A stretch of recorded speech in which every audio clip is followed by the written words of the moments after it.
The cold didn't just bite, it chewed. It gnawed at her skin like a starving dog, stripping away warmth until she couldn't feel her fingers.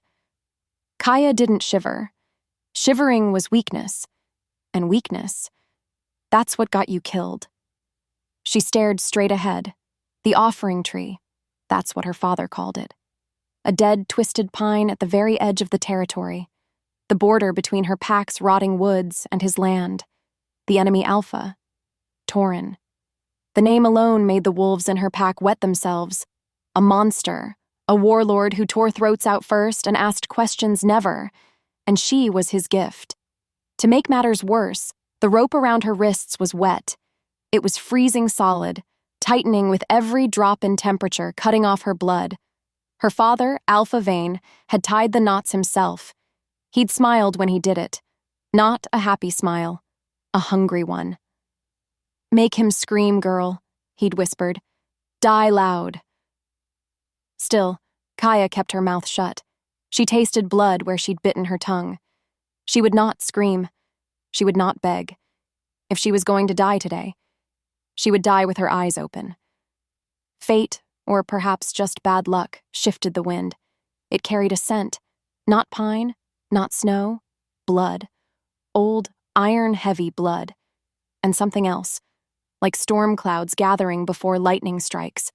A hard, single beat punched against her ribs. Something was coming. She strained against the ropes.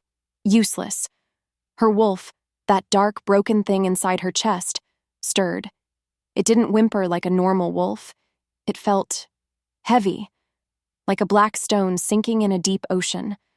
Her father called it feral, madness, a curse. She didn't know what scared her more, the monster coming out of the trees, or the monster waking up inside her own skin. "Quiet," she told the beast. "Don't let them see you." The crunch of snow broke the silence. It wasn't a pack. It wasn't an army. It was one set of footsteps, heavy, deliberate. A shadow fell over her. He stepped out of the tree line. He was massive, not just tall, big. Shoulders like boulders, covered in dark furs that looked like they'd been ripped off a bear. He didn't have a weapon. He didn't need one. His hands were scarred, huge, the knuckles rough. Alpha Torin. He stopped 10 feet away. He didn't rush. He stood there, completely still, like a mountain that had decided to take human shape. Her lungs seized. He was terrifying. His face was a map of violence. Sharp jaw, a scar running through his eyebrow, eyes the color of shattered ice. He looked at her. He didn't look at her like a person. He looked at her like a piece of meat left on a plate. Then he sniffed the air. His lip curled. A growl, low and vibrating, rumbled in his chest. It was a sound so deep she felt it in her own bones. The hostility rolled off him in waves, smelling of ash, like something burned a long time ago and never stopped smoking. Suddenly, he moved. He didn't shift into a wolf. He walked toward her on 2 legs, closing the distance. Her body moved on instinct. She pressed her back against the rough bark of the tree. She lifted her chin. She forced her eyes to meet his. "Do it," she thought. "Tear me apart. Get it over with." Before she could speak, he was there. He towered over her. He smelled of winter and violence. He reached out a hand, fingers tipped with claws that were half-shifted, black and sharp as obsidian. He was going to cut her throat. Instead, his hand stopped inches from her face. He froze. Silence pressed in around them. His eyes narrowed. He leaned in close. So close, his breath ghosted over her neck. He inhaled. Time stood still. Why wasn't he killing her? Her wolf, the void thing, surged. It didn't growl. It purred. A dark, vibrating purr that echoed in her skull. "Mine," the darkness whispered. Her breath stuttered. Her fingers clenched. Instinct clawed up her throat. She jerked her head back, slamming it against the tree. "Get it over with!" she rasped. Her voice was cracked, unused. Torin blinked. The ice in his eyes cracked just for a second. He looked at her mouth, then her eyes, then the ropes digging into her bleeding wrists. With a single glance, the air changed. The killing intent vanished, replaced by something heavier, something hotter. Without another word, he slashed his claws through the ropes. They snapped like thread. Kaia fell forward, numb and broken. She expected the snow. She hit a wall of solid, warm muscle. He caught her. The world lurched sideways. He didn't kill her. He wrapped an arm around her waist, pulling her flush against his chest. The heat of him was shocking. It burned through her frozen clothes. The terrifying reality settled in her gut. He wasn't killing her.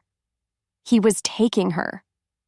And for some reason, that was infinitely worse. He should have killed her. The law of the wild was simple.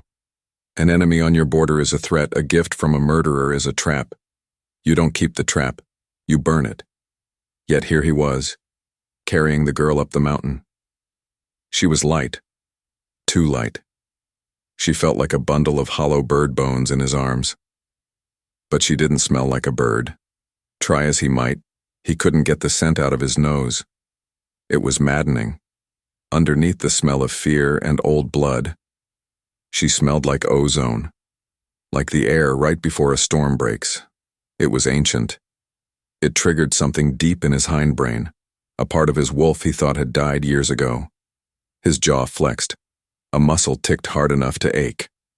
Torin growled, adjusting his grip on her. She was unconscious now, passed out from the cold or the shock. Her head lolled against his shoulder. Her hair was dark, matted with snow, but soft where it touched his neck. Why? Why hadn't he ripped her throat out? She didn't beg, his wolf grumbled. She had looked him in the eye. He had seen grown men, warriors with kill counts in the dozens, piss themselves when he walked into a room. But this tiny broken thing? She had looked at him like she dared him to do his worst. That defiance had stayed his hand. Yet the spark clung to his skin like static, refusing to fade. When his skin touched hers, a jolt, heat. It wasn't the mating bond. It couldn't be. His mate was dead, buried under 6 feet of frozen earth. He had no heart left to give. He climbed higher. The air grew thinner. The trees fell away, replaced by jagged gray rock. His home, the stone den. Up here the wind sharpened into a scream. It stripped the flesh from the weak.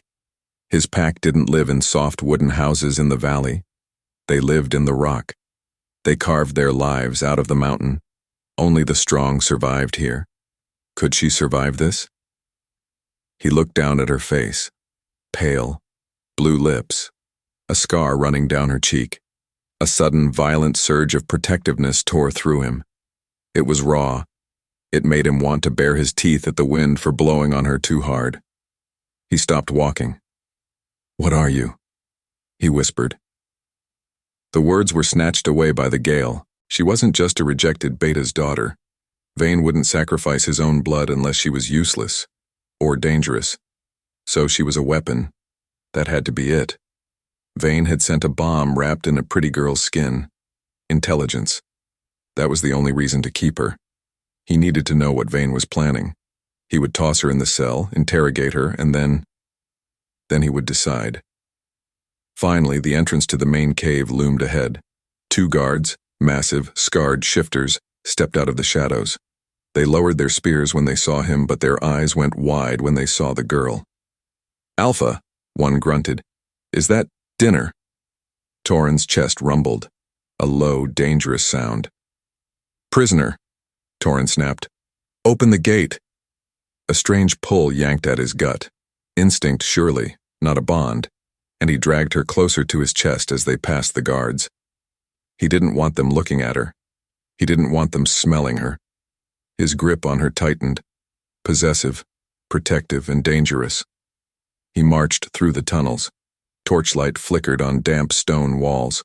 The air smelled of wet fur and meat. He ignored the stares of his pack. He reached the holding cells. Deep in the mountain, cold, dark. He kicked the iron door open.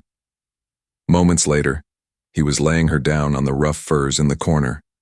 He should have dropped her. He should have thrown her. Instead, he set her down like she was made of glass. He stepped back, his breath coming in jagged clouds. She stirred. Her lashes fluttered. Before she could move, he slammed the iron door shut. The sound cracked like splitting ice. He gripped the bars, staring at her. He turned to leave, but his boots felt rooted to the stone. He couldn't walk away. Not yet. He needed to see her eyes again.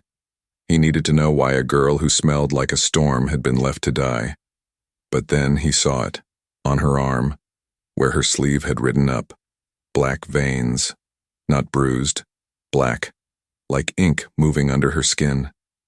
Something cold sank in his gut. Wrong, ancient, familiar. That wasn't normal. That wasn't a shifter mark. That was rot. That was magic or something older.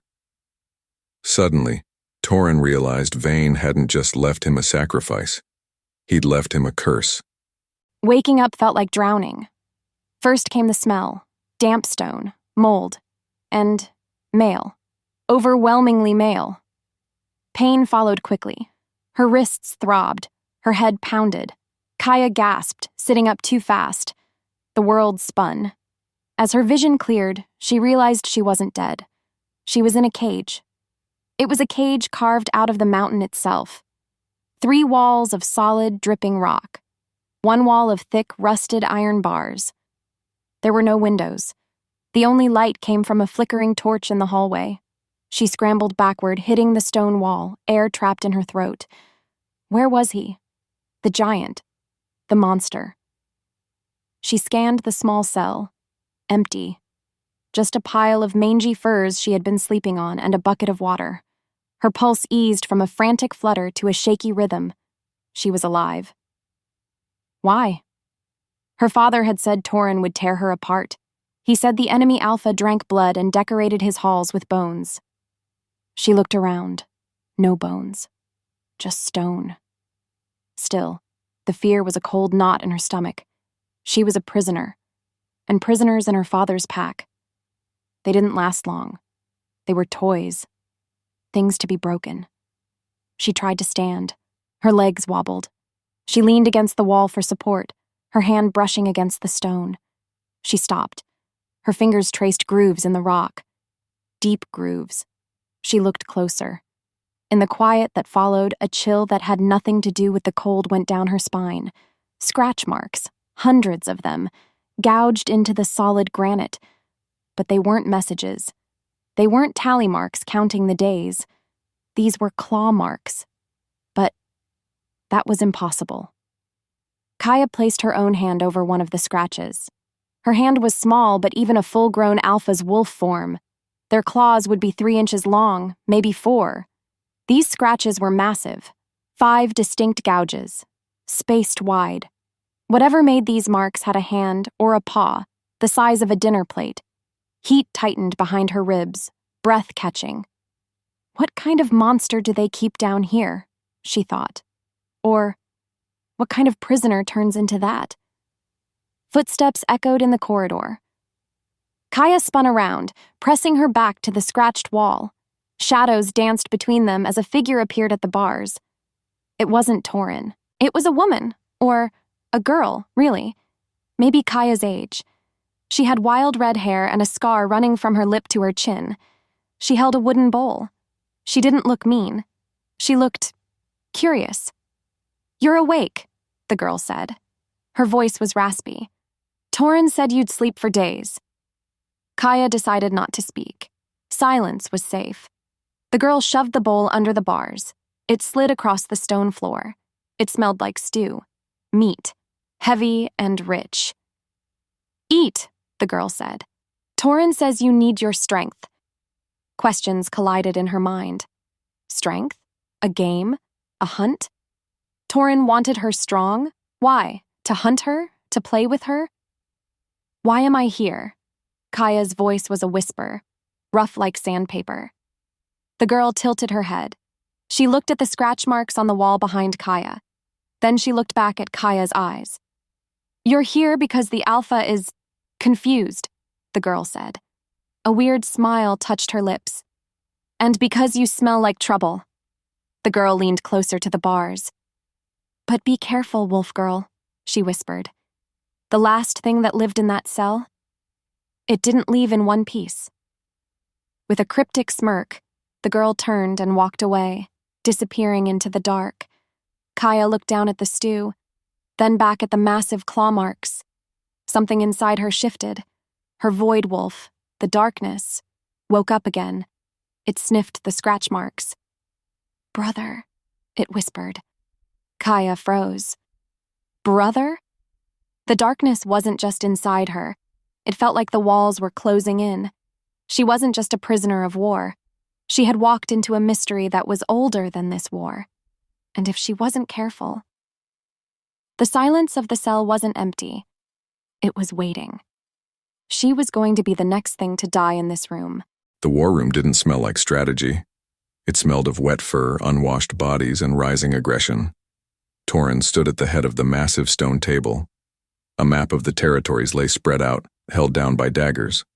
But no one was looking at the map. Every pair of eyes in the room was fixed on him. "She dies," Kyle snarled. Kyle was his beta. A wolf with more scars than skin, loyal to a fault, but stubborn as a mule. He slammed his fist onto the stone. "She is Vane's blood," Kyle spat, his voice echoing off the cavern walls. "She is a spy. A curse. You felt the rot on her, Alpha. We all did." To his disgust, the rest of the council nodded. Old one-eyed Silas. The huntmaster, Vara.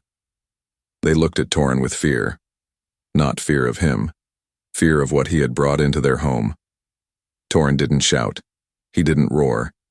He just went very, very still. Silence dragged on, lowering the temperature in the room. "I decide who dies," Torin said. His voice was low, a rumble of thunder trapped in a mountain. "Not you." "She was bait," Kale pushed, stepping closer. "And you took it. You dishonor your mate's memory by keeping that trash alive." The air snapped. Before Kale could blink, Torin had him by the throat. He slammed the beta against the stone wall. Dust rained down from the ceiling. Torin didn't shift, but his eyes flashed gold. His claws lengthened, digging into the leather of Kale's armor. "Speak her name again," Torin whispered, leaning in until their noses almost touched, "and I will tear your tongue out." Kale choked, his eyes wide. He tapped the wall. Submission. Torin released him instantly. Kale slid to the floor, coughing. Torin turned his back on them. He walked to the map, staring at the border where he had found the girl. "She is not a guest," Torin said, his voice flat. "She is intel. Vane is planning something. The girl knows what it is. Until I break her, she breathes." It was a lie. He wasn't keeping her for information. He was keeping her because of the static. Because when he held her, the ghost of his dead mate didn't scream quite as loud. "And if she turns?" Vera asked softly. "If that black magic inside her wakes up?"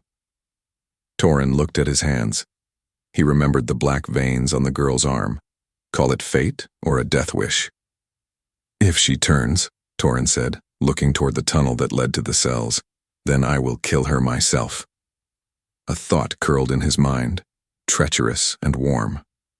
Or maybe, his wolf whispered, she will help us burn the world down. He needed to see her. Now. He strode out of the room, leaving his council staring at his back. He headed down into the dark. The stew had gone cold. Kaia hadn't touched it. She sat in the corner of the cell, knees pulled to her chest, eyes fixed on the iron door. "Brother." The word echoed in her head. Her wolf, the void, was pacing inside her mind, restless. It liked this place. It liked the dark stone. It liked the smell of the alpha who had put her here. A cold sweat broke across her neck. She traced the scar on her arm. The rope burn was healing, but the black veins, they were pulsing. Faintly, like worms moving under the skin.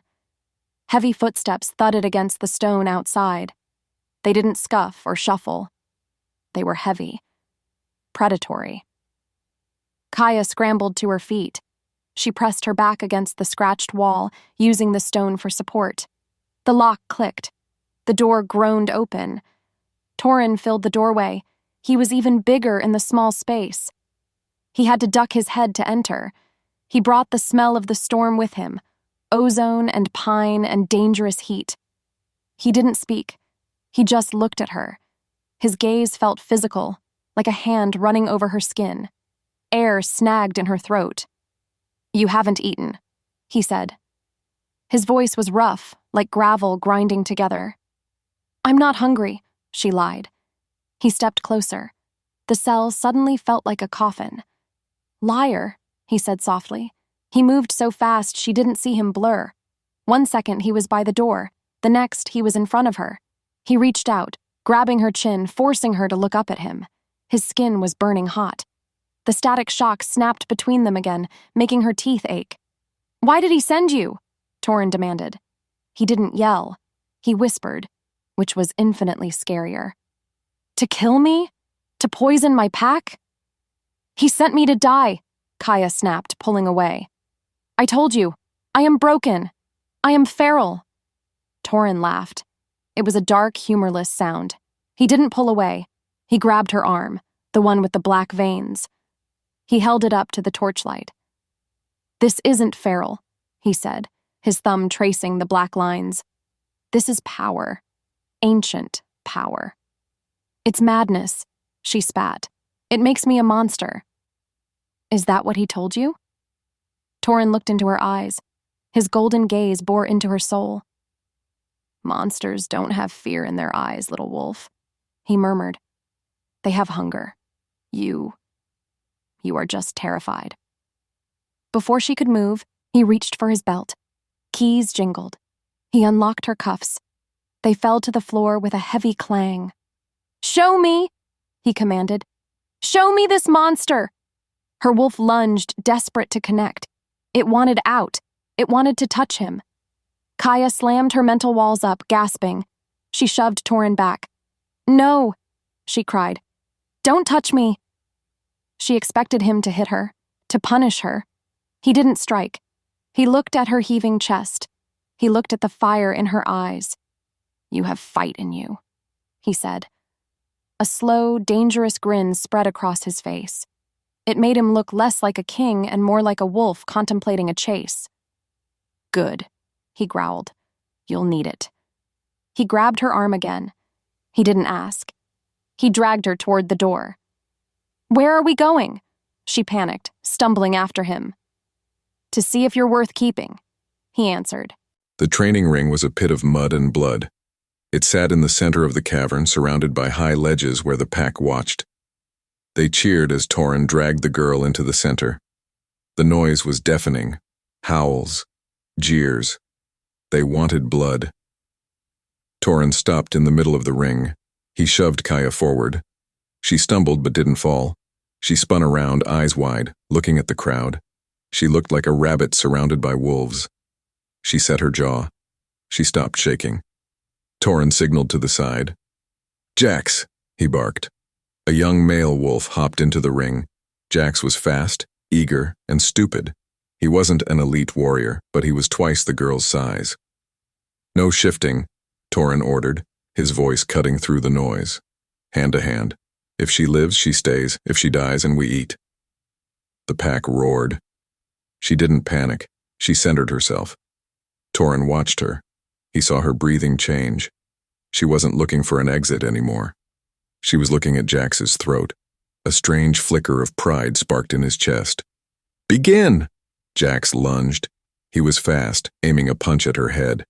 It would have knocked her cold. Whatever she was quicker. Kaia dropped. She didn't block, she wasn't strong enough.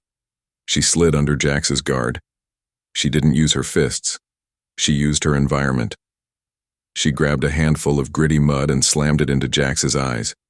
Jax roared, blinded. She followed with a kick, hard, right behind the knee. Jax crumbled. She was on his back in a second. She wrapped her arm around his throat. It wasn't a clean hold. It was desperate, nasty. Jax thrashed, throwing himself back. He slammed her into the ground. Torin flinched. That impact would have broken ribs. She didn't let go. She squeezed tighter. Her face was buried in the mud, blood trickling from her nose, but she choked him. Jax turned blue. He tapped the ground. Submission. Torin raised his hand. Enough, Jax gasped, rolling away. Kaia lay in the mud, heaving. She wiped the blood from her nose and looked up at Torin. She looked wild. Beautiful. The pack was silent. They respected violence. And she had just served it. His self-control splintered. He wanted to jump into the ring and lick the blood off her lip. He started toward her. A horn blew. The sound echoed from the tunnel entrance. Deep. Mournful. The warning horn. A scout burst into the cavern. He was bleeding, his flank torn open. He collapsed at the edge of the ring. Alpha! The scout screamed. Torin forgot the girl. He sprinted to the scout, kneeling beside him. Report, Torin barked. The scout coughed blood. His eyes were wide with terror. They're coming, the scout wheezed. Vane. He's not waiting for winter to end. He's crossing the pass. Dread weighed down the air. The entire cavern went deadly silent. How many? Torin asked. Hundreds, the scout whispered. And something else. They have beasts. Wolves that don't look like wolves. Torin stood up. His blood turned to ice. He looked back at Kaia in the mud. She was staring at the scout, her face pale, their eyes locked. She knew. The war wasn't coming. It was here. And she was the reason. The stone den didn't run on fear. It ran on meat and sweat. Kaia knelt on the cold stone floor of the processing cavern, a skinning knife in her hand. The carcass of a massive mountain elk lay before her. Her hands were slick with grease, the copper tang of fresh blood coating the back of her throat. No one spoke to her. The other Omegas, wolves with softer eyes and lower heads, gave her a wide berth. They treated her like she was a bomb that might detonate if they breathed too loud. She didn't mind. Silence was better than a whip. From her spot in the shadows, she watched the upper ledge. Torin was there. He stood with his war council, pointing down at the valley floor. He didn't shout. He didn't pace. He stood with his arms crossed, his voice a low rumble that carried effortlessly through the cavern. Double the patrols on the eastern ridge, Torin ordered, and get the pups to the deep caves. If Vane breaches the perimeter, I want nothing soft within his reach. Kaia paused, the knife hovering over the elk's ribcage. Her father would have been screaming by now. Vane ruled by making himself the loudest thing in the room. If a subordinate questioned him, Vane would snap teeth. But here, when a younger wolf pointed out a flaw in the patrol route, Torin didn't strike him. He listened. He nodded. He adjusted the plan. He protects them, Kaia realized, a strange hollow ache opening in her chest. He actually cares. It was a foreign concept. It made her feel small, dirty. She was the daughter of the butcher, sitting in the house of the protector. Torin turned. Across the distance, his gaze snapped to hers. The noise of the cavern dropped away, drowned out by the weight of his stare. He looked at the blood on her hands. Then he looked at the bruise on her cheek from the fight in the ring. His jaw tightened. He didn't smile. He didn't scowl. He looked like a wolf guarding a fresh kill, checking the structural integrity of a weapon he intended to use. Heat flared under her skin, hot and shameful. Her wolf stirred, pressing against the barrier of her mind, wanting to call out to him. Alpha, the darkness whispered. Kaia looked down, attacking the elk carcass with renewed vigor. She sliced through the fascia, focusing on the work. She wasn't one of them.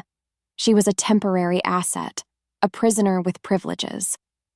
But as she worked, she noticed something else. The Omegas weren't looking at her with fear anymore.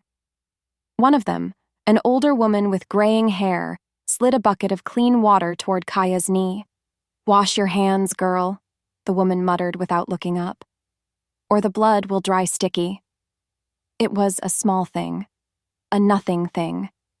But in Kaia's world, it was the first kindness she had touched in years. The wind at the summit tasted like glass, clean, sharp, and cold enough to freeze the lungs. Torin stood at the edge of the highest peak, the stone den sprawling beneath him like an anthill. Here, the noise of the pack didn't reach him. Here, there was only the sky and the stones. And the ghost. He closed his eyes, tilting his head back. He tried to summon her face. Ilara, his mate. She had been soft laughter and the smell of summer rain.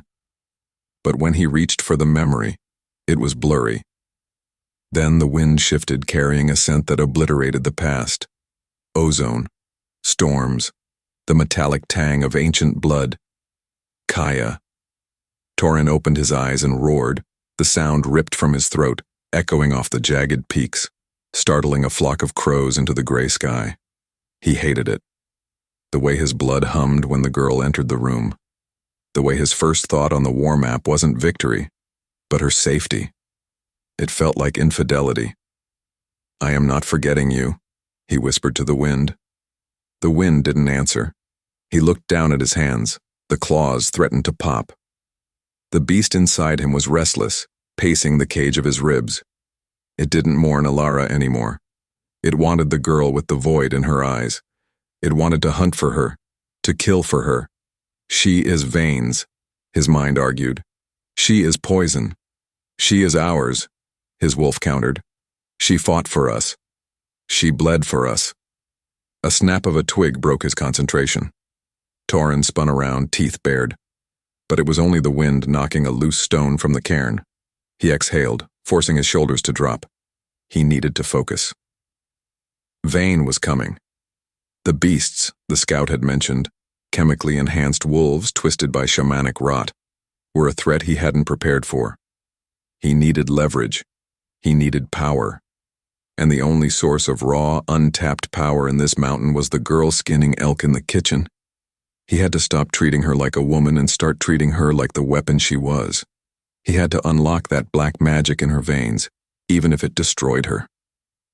"Forgive me," he murmured to the ghost of his mate. He turned back toward the den. The grief was still there, a heavy stone in his gut, but it was colder now. Harder. He would use Kaia. He would win this war.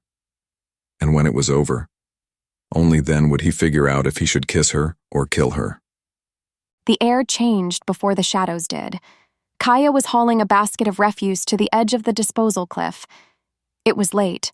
The torches in the tunnels were burning low, casting long, flickering shapes against the walls. She stopped. The smell hit her. It wasn't the rot of the refuse. It was a sweet, cloying scent. Wolfsbane. Masked under the smell of mud. Wrong. Her void wolf woke up instantly. It didn't growl. It went utterly silent. It pushed against her eyes, sharpening her vision. The shadows in the tunnel ahead. They weren't moving right. Kaia dropped the basket. She didn't run back to the guards. There wasn't time. She saw movement near the nursery tunnel. A figure, draped in a cloak that blended with the stone, was slipping past the drowsy sentry. An assassin. Kaia moved. She didn't think about her lack of rank. She didn't think about weapons. She moved on instinct, her feet silent on the rock. The figure reached the nursery entrance. A blade glinted, silver, coated in a thick, dark paste. Poison. "No!" Kaia screamed. The figure spun. It was a male, lean and scarred, wearing the colors of a rogue but smelling of her father's labs. He sneered when he saw her. "Vane wants you back, bitch. But he said I could kill a few pups first." He lunged. Kaia didn't have the weight to match him. He was a full-grown male. He swung the knife at her throat. She ducked, but not fast enough. The blade sliced her shoulder. Fire erupted across her skin. But as the blood flowed, something else happened. "Defend," the void whispered. Darkness detached itself from the stone. It wasn't just lack of light anymore. It was physical. Liquid. Kaia thrust her hand out. The shadows lashed. They wrapped around the assassin's ankle like coils of black rope. He tripped, slamming face first into the stone. Kaia was on him. She didn't shift. She couldn't fully control it yet, but her fingernails hardened, turning black and obsidian sharp. She drove her hand down. The assassin roared, bucking her off. He scrambled up, eyes wide with horror, staring at the black tendrils dissipating into the air. "Witch!" he spat. He raised the knife again, but he never brought it down. A massive gray blur launched from the darkness behind him. Torin. He hit the assassin with the force of a falling boulder. There was a sickening crunch of bone. Torin didn't stop. One snap of jaws, one wet tear, and the intruder was meat. It was over before the echo of the snarl faded. Silence fell over the tunnel. Kaia stood there, clutching her bleeding shoulder, shaking. Not from the pain. From what she had done. She had commanded the dark. Torin shifted back to human form. He was naked, covered in the assassin's blood, breathing hard. He stood over the broken body, then slowly turned his head to look at her. His eyes were glowing gold. He looked at the dead wolf, then at the lingering wisps of shadow fading from Kaia's fingertips. He walked toward her. Kaia flinched, backing up until she hit the wall. I didn't mean to. Torin didn't listen. He reached out, his bloody hand gripping her uninjured shoulder. He yanked her close, pressing her against the stone. He buried his nose in her neck, inhaling deeply, smelling the blood and the ozone. You defended the pack, he growled, his voice rough with adrenaline. He pulled back, looking into her terrified eyes. There was no disgust in his face, no fear, only hunger. You aren't broken, Kaia, he whispered, his thumb smearing a drop of blood on her collarbone. You are lethal. The water in the basin turned pink as Torin washed the assassin's blood from his hands. He wasn't looking at the water. He was looking at her. Kaia sat on the edge of his furs, her shoulder bandaged. She looked small against the massive gray pelts, but Torin knew better now. He had seen the shadows. He had seen the way the darkness obeyed her. It wasn't magic. Wolves didn't do magic. Void, Torin said. The word tasted like ash in his mouth. Kaia flinched. She pulled her knees up, wrapping her arms around them. Go ahead. Say it. It's a sickness. It's not a sickness, Torin countered, turning to face her. It's a lineage, the first wolves, the ones who hunted before the moon had a name. He walked toward her. The air in the room felt heavy, charged with the ozone scent that clung to her. He stopped a foot away, his shadow swallowing her. They went extinct 1,000 years ago, he said, his voice low. They were too powerful. Their own bodies couldn't hold the darkness. It consumed them. Kaia looked up. Her eyes were wide, filled with a terrified resignation. That's what my father said. He said I would burn out, that I was a fuse waiting to end. Torin crouched down so they were eye level. He reached out, his rough knuckles grazing the fresh bandage on her shoulder. Vane is a fool, Torin growled. He sees a fuse. I see a cannon. He grabbed her chin, forcing her to look at him. You aren't going to burn out, Kaia, because I won't permit it. A knock echoed on the heavy wooden door. Torin didn't look away from her. Enter, he barked. Kale, his beta, stepped inside. He looked pale. He looked at Kaia with open superstition, making a warding sign against evil over his chest. Alpha, Kale said, his voice tight. The council is demanding answers. The guards saw the shadows. They say she's a witch. They say what? Torin challenged, standing up to his full height. They say we should kill her before she swallows the mountain. Torin felt the growl rising in his chest, hot and inevitable. He looked at Kaia. She was trembling, waiting for him to agree, waiting to be disposed of. He looked back at his beta. Tell the council to shut their mouths, Torin said, his voice deadly calm. And tell the guards to clear the northern woods. No patrols within 5 miles. Kyle blinked. Why? Torin looked back at Kaia. He saw the monster inside her, clawing at the glass of her eyes. Because tomorrow, Torin said. I'm going to teach her how to let it out. The northern woods were silent. No birds, no wind.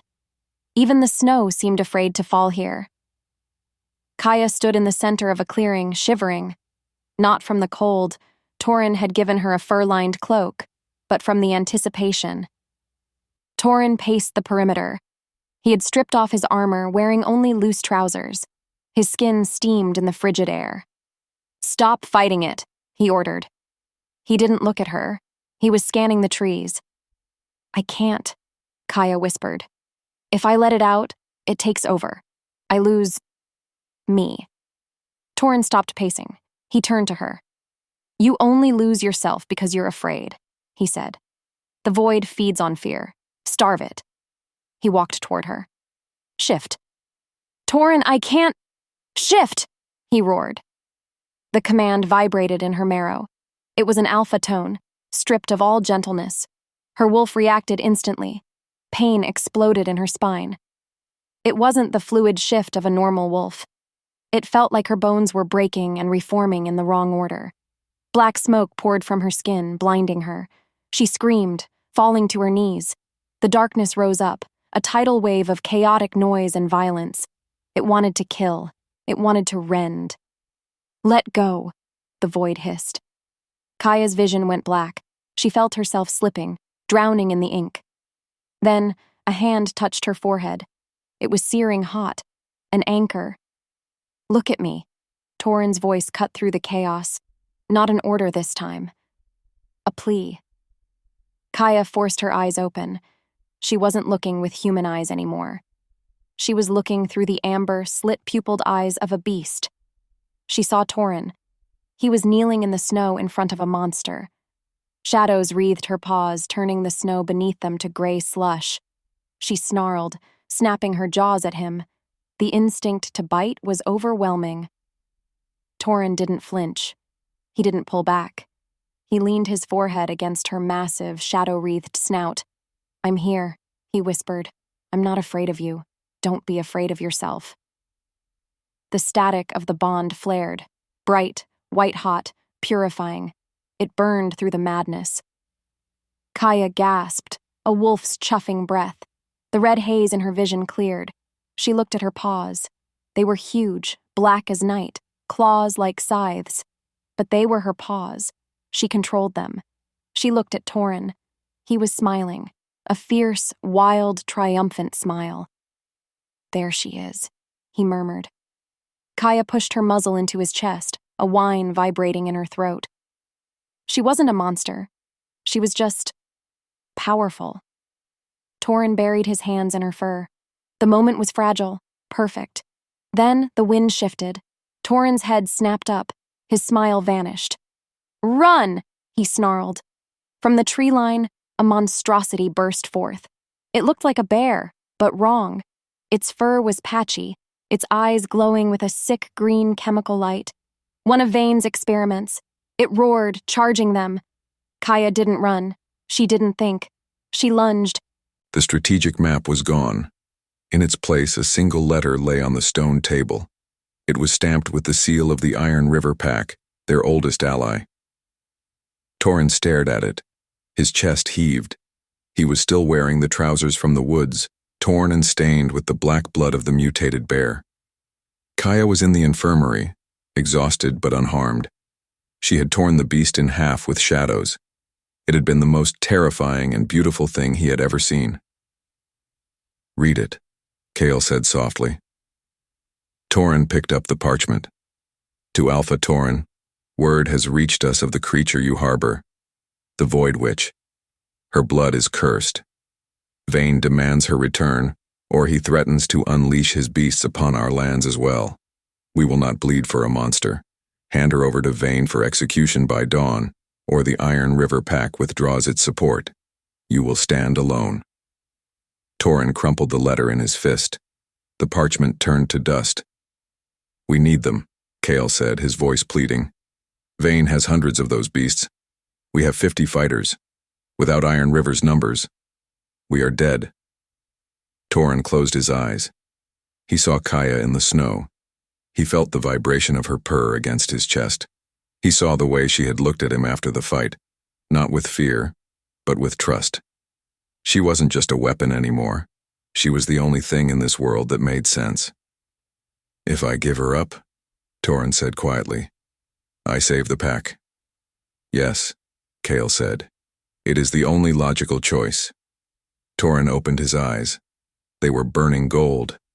"Logic keeps you safe, Kael. It doesn't keep you free." He turned to the guard at the door. "Send a runner to the Iron River Alpha," Torin commanded. "What message shall I carry?" the guard asked. Torin bared his teeth. "Tell him," Torin growled, "that if he wants the girl he can come and try to take her, but tell him to bring a shovel, because he's going to need to bury his own corpse."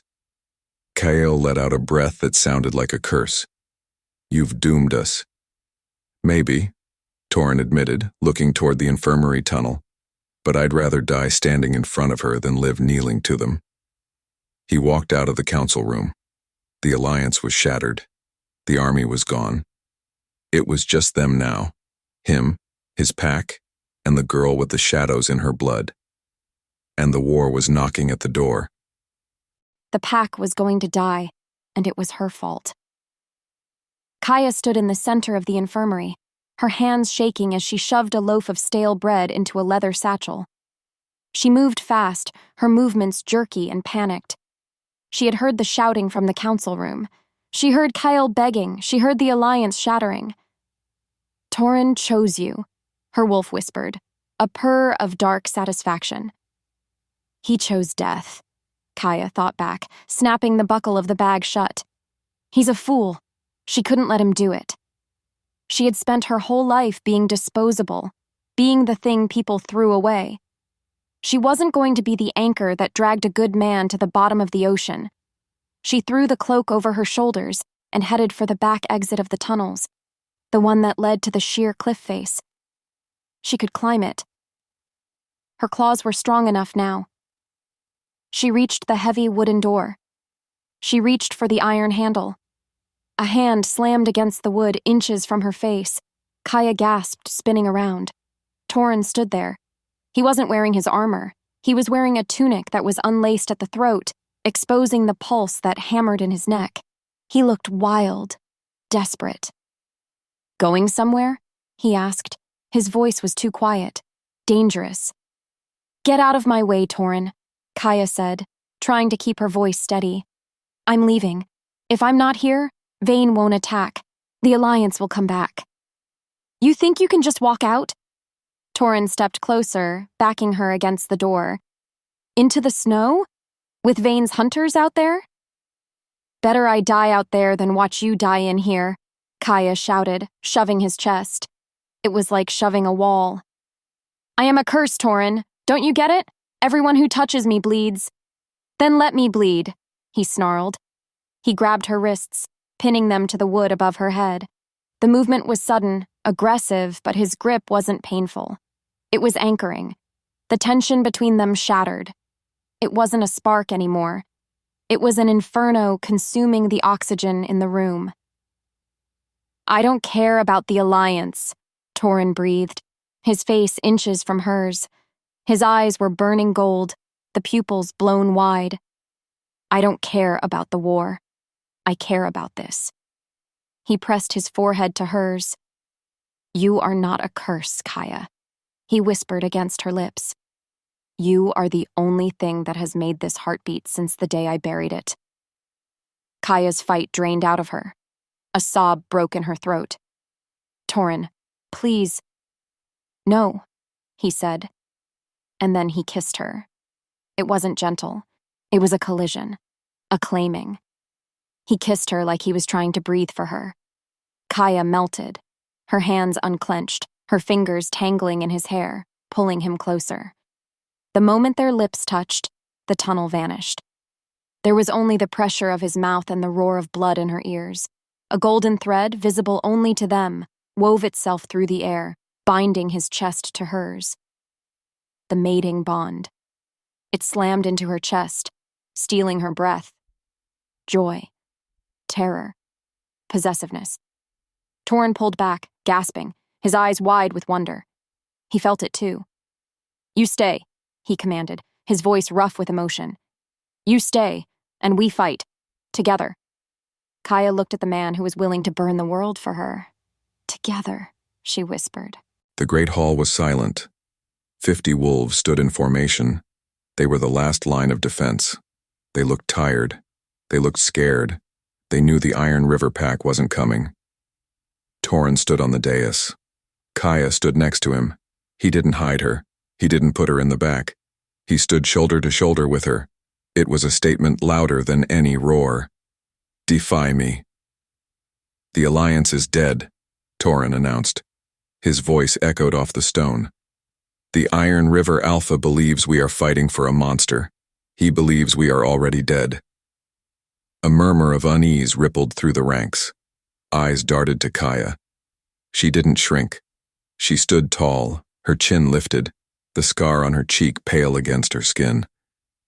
They are wrong, Torin continued. He stepped forward, gripping the hilt of the sword at his hip, not for fighting, but for emphasis. We are not fighting for a monster. We are fighting for the future. He pointed to the tunnel entrance. Vayne is coming. He brings beasts made of rot and science. He brings slavery. If he takes this mountain, he doesn't just kill us. He erases us. He turns our pups into experiments. He turns our home into a slaughterhouse. Torin looked at Kael, then at Vara, then at every wolf in the room. I offered you a chance to run, Torin said softly. I told you the gates were open, yet you are all still here. He drew the sword. The steel rang in the silence. We are the Stone Den, Torin roared. We do not break, we do not bow, and we do not leave our own behind. A single howl started from the back. It was young Jax. Then Kael joined in. Then Vera. Within seconds, the cavern was shaking with the sound of 50 wolves howling their loyalty. It was a sound of defiance, a sound of war. Torin felt Kaia's hand slip into his. He squeezed it tight, but the howl was cut short. Boom. A sound from outside. Heavy. Deep. Like a heartbeat under the stone. Boom. Boom. Drums. The floor vibrated beneath their feet. Dust drifted down from the ceiling cracks. Torin went rigid. He's early, Kaia whispered, her grip tightening on his fingers until her nails dug in. He's not crossing the pass. He's already at the gate. Torin sheathed his sword. The speech was over. To the walls, he bellowed. The formation broke. Wolves shifted in mid-stride, fur bursting from skin as they sprinted for the tunnels. Torin turned to Kaia. Go to the safe caves, the deep ones. Kaia looked at him. Her eyes were voids of black smoke. No, she said. The air outside the mountain tasted of sulfur. Kaia stood on the ramparts, a natural stone ledge overlooking the valley entrance. Below, the white snow was stained with mud and the churning of thousands of feet. Vayne's army. It was a sea of fur and armor, but it wasn't the numbers that iced her veins. It was the chanting. Dozens of hooded figures stood at the front of the army. Shamans. They were beating drums made of human skin, chanting in a language that sounded like bones grinding together. Blood magic. Hold the line! Torin's voice roared over the wind.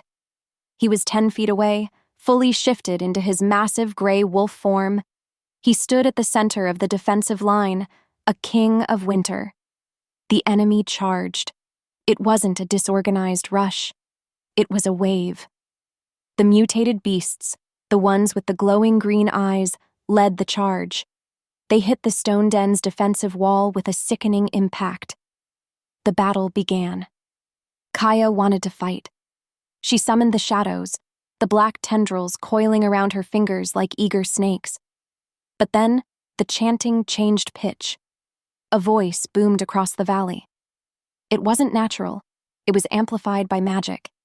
Kaia, her father's voice. Kaia gasped, clutching her chest. The voice didn't come from her ears. It resonated inside her blood. It pulled at the void wolf like a hook in a fish's mouth. Obey! Her vision blurred. The shadows around her hands flared uncontrollably, lashing out not at the enemy, but at the stone wall near her own packmates. No, she screamed, wrestling with her own hands. Come to me. Her legs moved on their own, defying her will. She took a step toward the ledge, toward the drop. Kaia! Torin's voice crashed through the bond. He turned his massive head toward her, exposing his neck to an enemy wolf. He snapped his jaws, tearing the attacker away, but his eyes were locked on her. Fight him! Torin roared in her head. Don't listen! But the pull was agonizing. It felt like her veins were being pulled out of her body. Vane wasn't just calling her. He was activating the failsafe he had bred into her. She fell to her knees, screaming as black smoke poured from her mouth. Below, on the battlefield, Vane rode forward on a black horse. He looked up at the ledge. He smiled. He raised a hand, and the shamans beat the drums in unison. Boom! Kaia's control snapped. She didn't shift into a wolf. She shifted into something else. A creature of pure shadow, formless and terrifying. She leaped from the ledge. She didn't fall to fight the enemy. She fell right into the center of the trap her father had set. And as the darkness swallowed her mind, the last thing she heard was Torin's howl, a sound of pure, shattering heartbreak. He didn't feel the claws tearing into his flank. He didn't feel the bite of the winter wind. He only felt the bond sever. It wasn't a snap. It was a gouging out, a sudden hollow silence where her heartbeat had echoed seconds ago. Torin roared, a sound that shredded his own throat. He ignored the 3 mutated wolves hanging off his shoulders. He threw himself forward, thrashing, biting, clawing his way toward the ledge where she had fallen. She was gone. Below, in the churning mud of the valley, he saw them. Vane's elite guard had swarmed the spot where the shadow creature had landed. They were dragging a limp, human form onto a sled. No, Torin bellowed, shifting back to human form just to scream the word. He grabbed a spear from a fallen guard and hurled it. It took a mutant wolf in the eye, but there were too many of them. They were unnatural, feeling no pain, driven only by the chemical madness in their blood. A massive paw slammed into Torin's chest, cracking ribs. He hit the stone rampart hard, air fleeing his lungs. Before he could rise, 2 more beasts were on him. Teeth sank into his forearm. Another set of jaws clamped onto his leg. He couldn't move. He was pinned under 500 pounds of muscle and rot. Through the gaps in the melee, he watched. Vane rode his black horse to the sled. He looked up at the ramparts, locking eyes with Torin. The old alpha didn't gloat. He didn't laugh. He simply nodded, like a butcher acknowledging a carcass. The sled turned. The army began to retreat, their prize secured. Torin struggled, his vision swimming with black spots. He reached out a bloody hand, fingers clawing at the stone, trying to drag himself over the edge, trying to follow her. Kaia. One of the beasts bit down on his shoulder, shaking him like a rag doll. Darkness didn't fall. It crushed him, heavy and absolute. The last thing he felt was the weight of failure. He hadn't just lost the war. He had lost the only thing that made him want to survive it. Consciousness returned in shards of agony. Kaia was on her knees. The ground was frozen mud. The air smelled of sulfur, burning wood, and the sick, sweet stench of wolfsbane. She tried to shift. She tried to summon the shadows to cut her bonds. Nothing happened. It felt like her insides had been hollowed out and filled with cold ash. Her connection to the void, and worse, her connection to Torin, was gone. It was just a severed wire. Open your eyes, girl. The voice was a whip crack. Kaia forced her head up. She was in a tent, a command tent. Her father sat on a throne made of antlers and pelts. He looked older than she remembered, his face gaunt, his eyes manic. I told you, Vane said, standing up. I told you that you were a weapon. Did you think you could run from your purpose? Kaia spat blood at his boots. I am not yours, Vane sighed. No, you are not. You belong to the void now. He reached for a box on the table. He pulled out a collar. It wasn't leather. It was iron, etched with glowing red runes, lined with spikes that pointed inward. It pulsed with a dark, thrumming magic. Kaia scrambled backward, hitting the tent pole. No, please. Two guards grabbed her arms, pinning her. Vane walked over, the collar heavy in his hands. This will bind the human, Vane explained calmly, as if discussing the weather. It suppresses your mind, your memories, your little rebellions, and it leaves only the beast. Torin will kill you, Kaia hissed, tears cutting tracks through the grime on her face. He will burn this camp to ash. Vane smiled. It was a terrifying, gentle smile. Let him come. That is why I need you ready. He snapped the collar around her neck. The iron clicked shut. The pain was instantaneous and blinding. The spikes dug in, delivering a potent dose of liquid wolfsbane directly into her bloodstream. But it wasn't just poison. It was magic. It wasn't a door closing. It was an erasure. Memories dissolved like ink in water. Torin, she thought, desperately trying to hold on to his face. Torin, help me. The image of his golden eyes flickered, then faded, then vanished. Her thoughts dissolved. Her name dissolved. The girl named Kaia fell forward, screaming until her voice broke. When the creature on the floor looked up, the eyes were pitch black. There were no whites, no irises. Just the void. It didn't speak. It didn't cry. It waited for a command. The stone den was a graveyard. Torin woke to the smell of smoke. He was lying in the healing caves, his body wrapped in bandages that were already soaked through with blood. He tried to sit up. The pain was absolute, but he walled it off. Alpha, a voice croaked. Kyle was sitting on a stool nearby. His arm was in a sling. He looked 10 years older than he had yesterday. Status, Torin rasped. His voice was a ruin. They pulled back, Kale said. They took the girl and retreated to the valley floor. We lost 12 wolves, 20 wounded. Torin swung his legs off the cot. The room spun, but he planted his feet. Get the survivors ready, Torin said. Kyle stood up, blocking his path. Ready for what, to run? Alpha, we can't fight them. You saw what those things did. We held the wall for an hour and lost a quarter of our pack. We aren't running, Torin said. He walked past Kale, heading for the exit. Torin, stop. Kale grabbed his uninjured arm. She's gone, Vane has her. You know what he does to prisoners. She is likely dead already or worse. If we go down there, we die, all of us. Torin stopped. He looked at the stone wall. He remembered the scratch marks in the cell. He remembered Kaia's hand in his. He remembered the way she had looked at him on the rampart before the magic took her. Help me. He hadn't heard it with his ears. He had felt it in his soul. She isn't dead, Torin said quietly. He reached into his pocket. His fingers closed around a strip of leather, a piece of the strap from the bag she had tried to pack. It still smelled like her. Ozone and snow. Whatever he is doing to her. She is fighting it, Torin said. He turned to look at Kyle. The golden light in Torin's eyes had darkened to something near molten. It wasn't the look of a leader. It was the look of a force of nature. I am going to get her back, Torin said. Alone? Kale asked, his voice trembling. If I have to. Torin walked out of the healing cave and into the main hall. The survivors were huddled there, tending to wounds, mourning the dead. They looked up as he entered. They saw the bandages. They saw the blood. But they also saw the rage. Torin didn't make a speech. He didn't promise victory. He walked to the weapon rack and pulled down a massive double-bladed axe. I am going to kill Vane, Torin announced to the silent room. I am going to pile his army into a pyre that reaches the moon. Who walks with me? The room held its breath.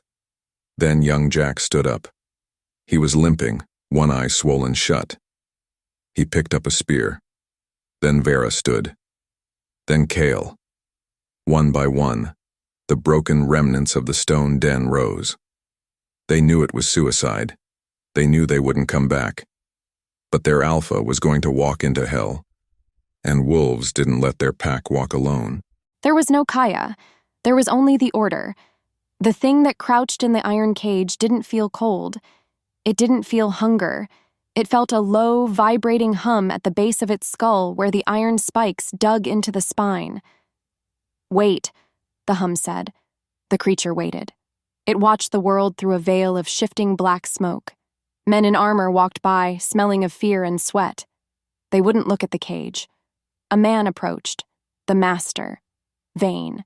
He smelled like power, like the hum in the skull. "Stand," he commanded. The creature stood. It didn't want to. The body was exhausted, the muscles tearing from the force of the contained magic. But the order bypassed the will. The legs straightened. "Do you know who you are?" Vayne asked, holding a piece of raw meat through the bars. The creature tilted its head. It searched the darkness of its mind. There were fragments floating in the smoke. Memories. A scar. A rope. A gray wolf with sad eyes. But when it tried to touch them, the collar flared hot.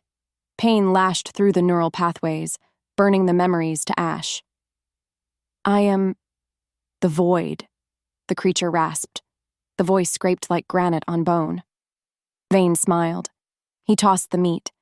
The creature caught it in midair, black claws shredding the flesh before it even reached the mouth. "Good," Vayne whispered. "Tonight, you feed. Tonight, you kill the Gray One." The Gray One. The words should have meant nothing. They were just a target, a color. But deep inside the chest, beneath the layers of magic and wolfsbane, a single ember flickered. It was a small, defiant heat. It didn't burn for blood. It burned for something else. A scent drifted on the wind. The creature froze, the meat forgotten in its hand. Ozone. Pine. Storm. The hum in the skull spiked, screaming for obedience, screaming for rage.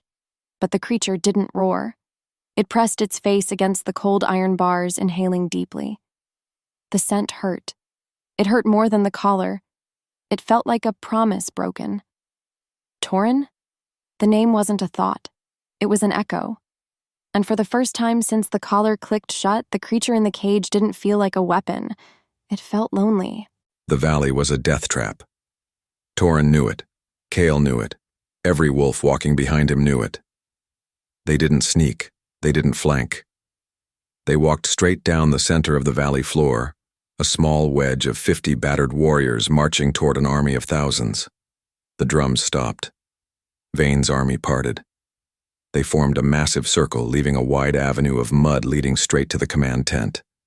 It was an invitation. "He wants a show," Kaia muttered, gripping his spear until his knuckles turned white. "He wants to execute us in front of his troops." "Then let's give him a show," Torin said. He kept his pace steady. He wasn't wearing armor. He was bare-chested, the bandages stark white against his skin, the double-bladed axe resting easily on his shoulder. He needed to be light. He needed to be fast. More importantly, he needed her to recognize him. He scanned the enemy lines. He saw the mutated beasts straining at their chains. He saw the shamans with their blood-stained hands. But he didn't see her. Cold dread coiled in his gut. Had Vayne killed her? Had the transformation been too much? "No," his wolf snarled. "She is here. I feel her." It was faint, buried under the stench of the enemy camp, but it was there. A thread of static, a pulse of shadows. They reached the center of the clearing. Vayne stood there waiting. He looked regal, untouchable, surrounded by his elite guard. Torin stopped. He slammed the haft of his axe into the frozen ground. The sound cracked like splitting ice. "Vayne!" Torin roared, his voice carried to the peaks of the mountains. "I am here. I claim the right of challenge." Silence rippled through the enemy ranks. The right of challenge was ancient law. Alpha against alpha. Winner takes the territory. To refuse was to admit weakness. Vayne chuckled. The sound was dry and scratching. "You have no territory, boy," Vayne called out. "You have a hole in a rock and a pack of corpses." "I have the blood in my veins," Torin countered. "And I have come for what is mine." Vane's smile widened. It was the smile of a man holding all the aces. You want her? Vane asked. You want the witch? I want you dead, Torin said. She is just the reason I'm going to enjoy it. Vane laughed. He stepped back, waving a hand toward a large, covered wagon behind him. I accept your challenge, Torin, but I am old, and as the conqueror, I have the right to choose my champion. The canvas covering the wagon was ripped away. Torin's breath seized in his throat. It was a cage, and inside, was a nightmare made of shadow and bone. Let's see if you can kill the thing you love, Vane whispered. The cage door opened. The creature that stepped out wasn't Kaia. It was a distortion of nature. She was fully shifted, but the wolf was wrong. It was huge, larger than any natural wolf, and wreathed in a cloak of writhing, living darkness. Her eyes were gone, replaced by pools of ink. An iron collar glowed red around her neck, pulsing with agonizing rhythm. Torin felt his pack take a collective step back. Even Kale, brave as he was, made a sound of horror. Gods, Kale whispered. That's not her. That's a demon. The creature scanned the clearing. Its head snapped toward Torin. It didn't recognize him. There was no spark in those black eyes. Only murder. Kill him, Vane commanded. The creature roared. The sound wasn't a howl. It was the sound of a tearing sky.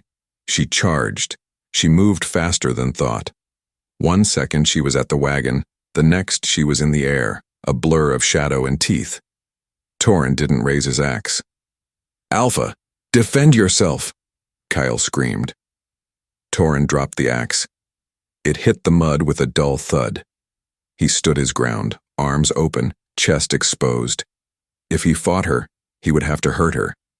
And if he hurt her, the void would take over completely. Violence fed the darkness. Only one thing could starve it. The creature hit him. It was like being struck by a falling boulder. Torin was thrown backward, skidding through the mud. Claws raked across his chest, tearing through the bandages, opening fresh wounds. He gasped, tasting blood. The creature was on top of him instantly. She pinned him, her massive paws crushing his shoulders. She snarled, saliva dripping onto his face. Her jaws opened, ready to rip his throat out. Torin looked up into the abyss of her eyes. He didn't struggle. He didn't reach for a knife. He reached up. His hand, shaking and bloody, touched the side of her muzzle. He ignored the burning cold of the shadows that coated her fur. Kaia, he whispered. The creature froze. Her teeth were an inch from his jugular. A growl rumbled in her chest, vibrating through his own ribs. I know you're in there, Torin said, his voice wrecking with pain. I know you can hear me. The creature flinched. The shadows around her flickered. Kill him, Vane screamed from the sidelines. Tear his throat out. The collar flared red. The creature howled in pain, the sound agonizing. She snapped her jaws, grazing Torin's skin, but she pulled back at the last second. She was fighting it. Torin gambled everything. He pushed everything he had, his love, his fear, his hope, through the dead silence of the bond. Come back to me, he projected. I'm not afraid of the monster. I love the monster. The black eyes widened. For a split second, the ink receded.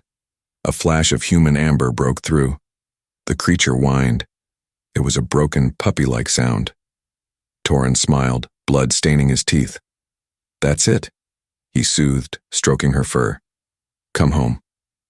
Vane saw it. He saw the hesitation. Kill him now, Vane shrieked. He raised a hand, signaling the shamans. Activate the kill switch, burn her mind. The drums began to beat again, but this time the creature didn't attack Torin. She lifted her head. She looked at Vane, and the shadows didn't lash out in chaos. They sharpened. They focused. They became a blade. The weapon had remembered its name. The drums beat, but Kaia no longer marched to their rhythm. The pain in her skull, the kill switch meant to burn her mind, didn't destroy her. It clarified her. She looked down at Torin. He was bleeding, his chest flayed open by her own claws, yet he looked at her with absolute terrifying love. He had offered himself to the monster, and the monster had bowed. Kaia stood up, straddling Torin's prone form. She didn't look at him. She looked at Vane. The collar around her neck glowed white-hot, melting into her skin. It should have killed her. Instead, the void rose up to meet it. The shadows didn't lash out in chaos. They wrapped around the iron like fingers. With a sound like a cracking glacier, Kaia flexed her neck muscles. The iron shattered. Shards of metal and ruby runes exploded outward, raining down into the mud. Vane screamed. It wasn't a command this time. It was the sharp, acrid scent of prey. He scrambled back, tripping over his heavy robes. "Kill her!" Vane shrieked at his army. "She's broken the bind! Kill the witch!" The army hesitated. They looked at the massive, shadow-wreathed wolf standing over the fallen challenger. They looked at the shattered collar. Instinct, primal and undeniable, told them not to move. Kaia didn't run. She flowed. She moved across the battlefield like a spill of ink. Vane's elite guards stepped forward, spears raised. Kaia didn't slow down. She swiped a massive paw. The shadows extended from her claws, turning into solid, scythe-like blades. They sheared through wood, iron, and bone effortlessly. The guards fell before they could even scream. She reached the wagon. She found Vane. He was on his back crawling through the mud, his grand plans reduced to a desperate scramble for survival. He looked up, his eyes wide, reflecting the abyss of her own gaze. "I am your father," he wheezed, holding up a trembling hand. Kaia paused. The void hummed, waiting. Father, she thought. Butcher. Creator. She didn't growl. She didn't offer him a speech. She simply stepped on him. Her paw, heavy with the weight of her lineage and her pain, crushed his chest. The sound of breaking ribs was louder than the drums ever were. Vane gasped, blood bubbling at his lips. The light in his eyes flickered, then died. The battlefield went silent. Thousands of wolves watched. The shamans dropped their mallets. The mutated beasts stopped straining at their chains. Kaia stood on the corpse of the tyrant. She threw her head back and let the shadows erupt. They shot into the sky, blotting out the sun, turning the day into a twilight of swirling gray and black. She roared. It wasn't a call for help. It wasn't a cry of pain. It was a coronation. Torin pushed himself up from the mud. His chest was on fire, his healing factor already working overtime to knit the jagged claw marks, but he didn't care. He stared at her. She stood amidst the wreckage of Vane's command post, a titan of shadow. The enemy army shrank back, will broken. They were waiting for her to kill them all. She turned. Her black eyes swept over the battlefield, then landed on him. The shadows swirled around her like a storm cloud, agitated, dangerous. She was still on the edge, teetering between woman and weapon. Torin stood up. He staggered, then straightened. He walked toward her. "Alpha!" Kale shouted from behind him. "Stay back! She's still turned!" Torin ignored him. He walked through the mud, past the bodies of the guards, until he stood 10 feet from the massive void wolf. She growled low in her throat, her hackles raised. The adrenaline of the kill was still coursing through her. She was a drawn bowstring. Torin dropped to his knees. He didn't bow his head in defeat. He tilted it to the side. He bared his neck. A collective gasp went through the watching packs, both his and the enemy's. And Alpha never bared his neck, not unless he was surrendering his crown. But Torin wasn't surrendering to an enemy. He was submitting to his equal. "I am yours, Kaia," he said, his voice carrying in the silence. "The pack is yours. The mountain is yours." He waited. If the void was truly in control, she would rip his throat out. It was the instinct of the predator to take the kill when offered. He felt the heat of her breath. The smell of ozone and blood filled his nose. A wet, rough tongue rasped against the pulse point of his neck. She licked the blood away. Torin exhaled, a shudder shaking him apart. He looked up. The shadows were receding, pulling back into her skin like retracting claws. The fur shrank, the bones realigned with the sickening crunch of the shift. A moment later, Kaia was kneeling in the mud before him. She was naked, covered in grime and blood, shivering violently. Torin had his cloak off in a second. He wrapped it around her, pulling her into his lap. She buried her face in his neck, sobbing. Not tears of sadness, but the crashing wave of adrenaline leaving her system. "I got you," Torin whispered, rocking her back and forth. "I got you." A sound rose from the stone den survivors. Kale slammed his spear against his shield, then Jax, then Vara. Then slowly, the enemy wolves joined in.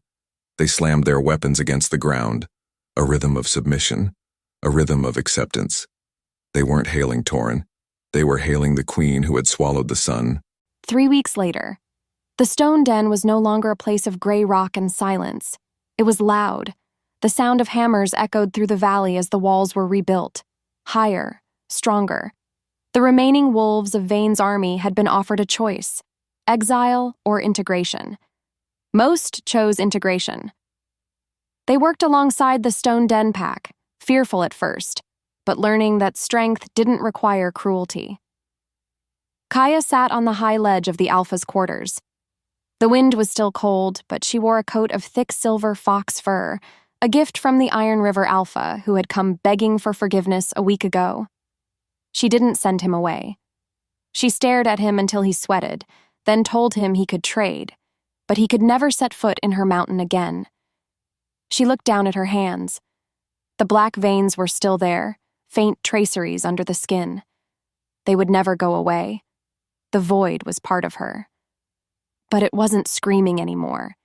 It was sleeping, coiled and content like a cat by a fire. "You're brooding," a voice said. Torin stepped onto the ledge. He held 2 mugs of mulled wine. His chest was healed, leaving 4 long, pale scars where her claws had marked him. He didn't hide them. He wore them like medals. "I'm thinking," Kaia corrected, taking the mug. "About what?" Torin sat beside her, his thigh pressing warm and solid against hers. "About the tree," she said softly. "The offering tree. I thought my life ended there." Torin wrapped an arm around her shoulders, pulling her into him. He smelled of wood smoke and the soap she liked. "It did," he said. "The bait died there. The victim died there." He kissed the top of her head, his lips lingering on her hair. "And the queen was born." Kaia leaned into him, watching the sun dip below the jagged peaks. She wasn't afraid of the dark anymore. The dark was her armor. The dark was her blood. And the man beside her, the monster who had refused to kill her, was her heart. She took a sip of the wine, the warmth spreading through her chest. "Ready?" she asked, echoing the first time she had truly spoken to him without fear. Torin looked at the rebuilding pack, then down at her. His golden eyes shone with a promise that would outlast the winter. "Always," he said. Kaia smiled, and for the first time in her life, she didn't just survive the night. She ruled it.